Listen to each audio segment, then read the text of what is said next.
இருக்கிறதால அது வந்து அந்த பிளட்டை வந்து ஹார்ட்டுக்கு கொடுக்கறதுக்கு ரொம்ப கஷ்டப்படும். அதனால தான் இந்த வெரிகோஸ் வெயின்ஸ் இந்த பிரச்சனைகள்லாம் வர்றதுக்கு காரணம்.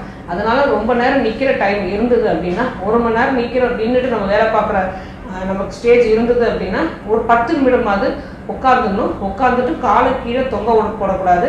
காலை கீழே தொங்க போட்டாலும் இந்த 2வது இதயம் வந்து திரும்பவும் இந்த பிளட்டை வந்து ஹார்ட்டுக்கு கொடுக்கறதுக்கு ரொம்ப சிரமமே படும். ரொம்ப அதிகமாக அதுக்கு வேலைகள் கொடுக்க ஆரம்பித்தோன்னா நம்ம ஆயுட்காலம் வயதாக அது சீக்கிரமாக தன்னோட மசில்ஸ், அதாவது அதோட தசைகள் எல்லாமே வீக்காக ஆரம்பிக்கும். அதனால தான் நம்ம மேக்சிமம் வந்து கீழே உட்காந்து எந்திரிக்கிறது ரொம்ப நல்லது. அதேமாதிரி சேரில் உட்காந்தாலும் காலை மடக்கிட்டு உட்காரும் போது இதுக்கு அதிகமான வேலைகள் இருக்காது, பலு இருக்காது. நைட்டு ஒரு 10 நிமிடமாவது இல்லைன்னா ஒரு 5 நிமிடமாவது காலை நம்மளே 2 காலைக்கும் கெண்டைக்காலில் நல்லா கொஞ்சம் மசில்ஸ் நல்லா பிடிச்சு விட்டுட்டோம்